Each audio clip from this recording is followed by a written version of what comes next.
Olá, eu sou o Luca e hoje eu vou falar um pouco sobre o comportamento agressivo e sua relação com a domesticação no vídeo Padrões Neurais da Domesticação.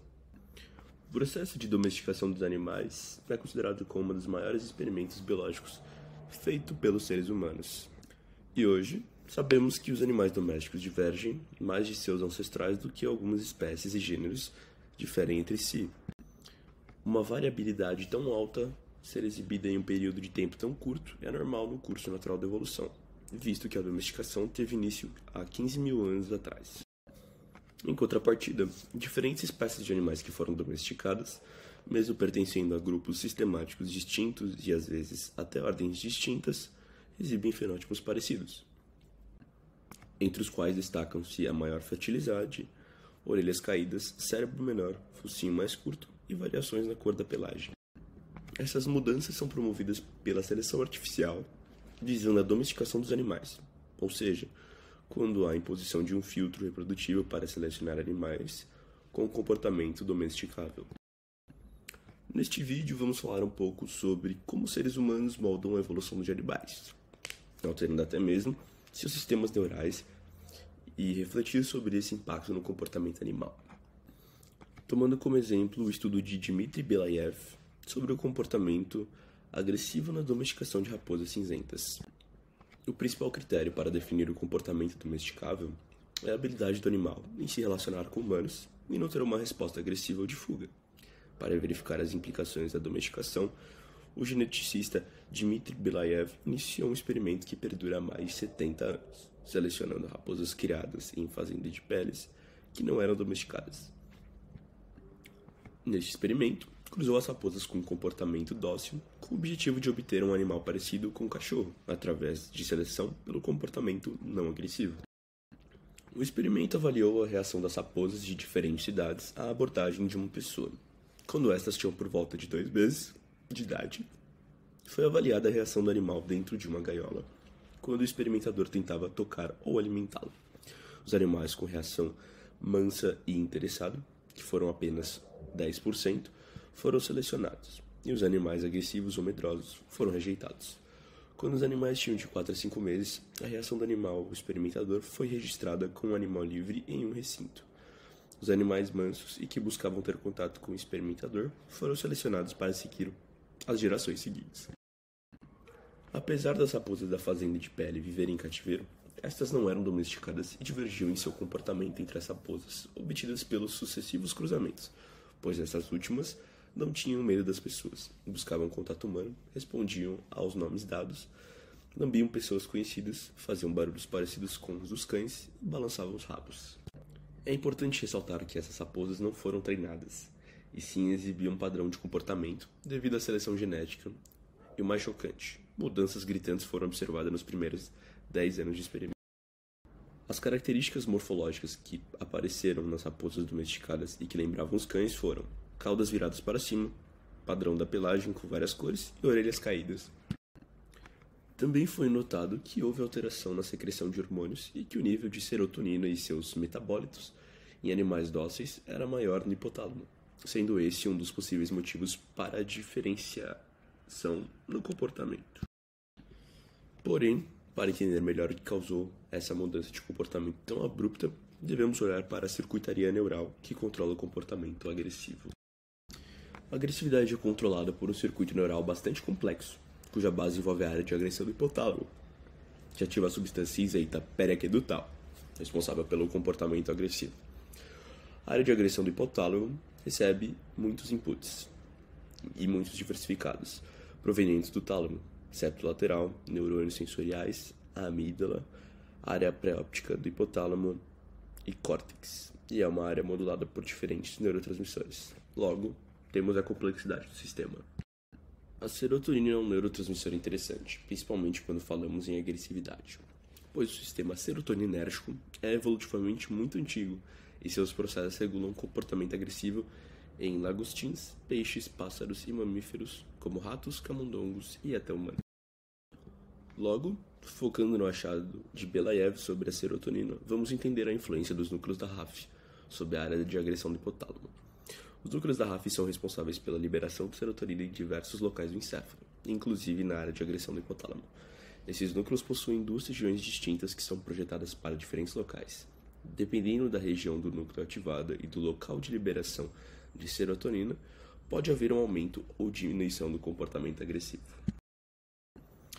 A região que gera maior nível de agressão ativa os receptores serotoninérgicos do tipo 2A do córtex pré-frontal infralímbico, gerando uma sinapse excitatória glutamatérgica na área de agressão do hipotálamo, que no final gera uma resposta agressiva.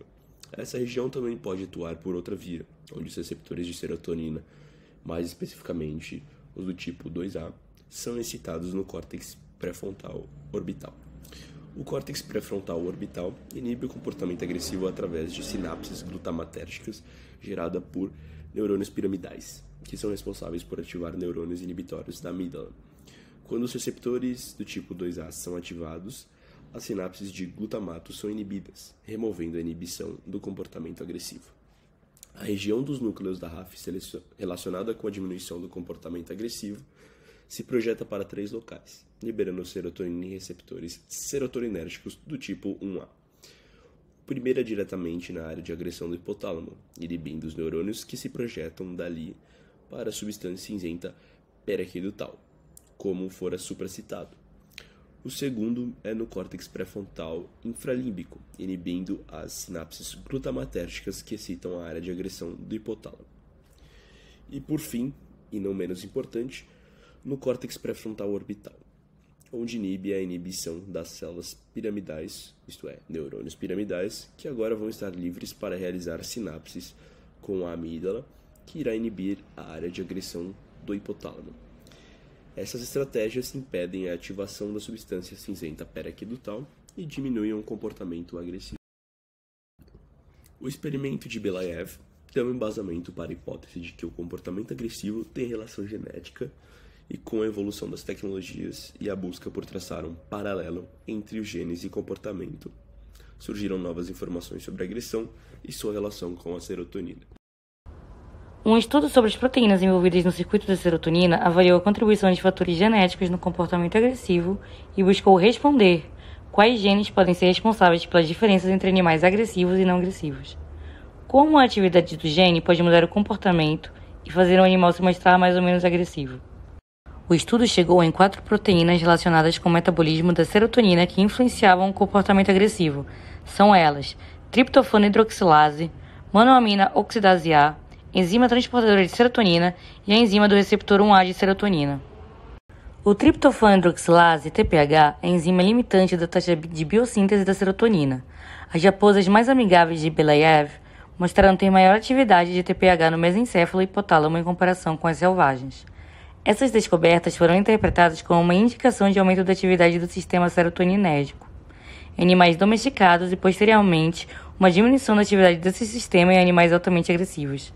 Estudos feitos com ratos tiveram os mesmos resultados, sugerindo o envolvimento da serotonina no controle da agressão em mais espécies. Isso sustenta de forma convincente a hipótese de que o sistema serotoninérgico desempenha um papel essencial nos mecanismos cerebrais que transformam animais agressivos em animais domesticados.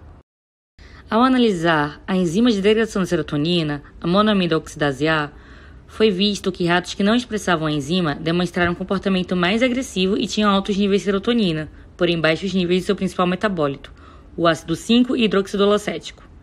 Isso pode ser explicado pelo fato de que altos níveis de serotonina podem ativar tanto os receptores que inibem, tanto os que aumentam o comportamento agressivo, ou também o metabólito pode ter participação no comportamento. Também existem estudos da relação dessa enzima com a agressividade em humanos, onde uma família holandesa com uma mutação no gene estrutural dessa enzima foi encontrada. Analisando 4 gerações dessa família, encontraram 14 homens afetados com uma síndrome comportamental complexa, caracterizada por sintomas como agressão impulsiva. Aqui podemos ver um paralelo entre ratos e humanos. Agora vamos focar na enzima transportadora. Ela capta a maioria das moléculas de serotonina liberadas na fenda sináptica, encerrando a ação da serotonina e regulando sua atividade e intensidade de sinalização. A deleção dessa enzima em camundongos produziu uma redução no comportamento agressivo. No teste de residente intruso, o residente demora mais para atacar o intruso e o número de ataques diminuiu em comparação ao controle. A baixa agressividade geneticamente definida também está associada à expressão aumentada do receptor do tipo 1A de serotonina, que atua na supressão do comportamento agressivo. As maiores diferenças entre ratos agressivos e não agressivos são encontradas nas áreas do cérebro onde os receptores 1A estão localizados, ou seja, na parte frontal do córtex, hipotálamo e amígdala. Nessas estruturas, a densidade dos receptores 1A foi menor em ratos altamente agressivos. Esse gene também tem uma relação com o comportamento agressivo no Alzheimer, onde uma redução da taxa de ligação no receptor 1A aumentou o comportamento agressivo nos pacientes. Portanto, é esperado que a seleção de Believ tenha causado uma alteração na expressão de um ou mais desses genes, modulando o comportamento das raposas através da alteração de expressão de proteínas envolvidas no funcionamento do sistema neural serotoninérgico em apenas poucos anos de seleção artificial. Isso mostra o poder que a pressão seletiva tem sobre a evolução dos animais e como o ser humano e seu avanço sobre os habitats de diferentes espécies pode interferir no destino evolutivo dessas, fazendo com que estes demonstrem fenótipos físicos e comportamentais semelhantes. Um estudo de 2020 já mostrou que raposas vermelhas que passaram a viver em zonas urbanas devido à perda de habitat estão evoluindo de acordo com um padrão de domesticação, com focinhos mais curtos e crânios menores. Em resumo, aprendemos que a domesticação de animais gera um padrão evolutivo parecido. Esse padrão evolutivo altera principalmente o comportamento agressivo. Essa modulação se dá ao menos em parte pela mudança do sistema serotoninérgico, que participa em parte do controle do comportamento agressivo. A mudança do sistema serotoninérgico é causada pela mudança na expressão de genes de proteínas envolvidas no metabolismo desse sistema. A expressão foi modificada através da seleção artificial.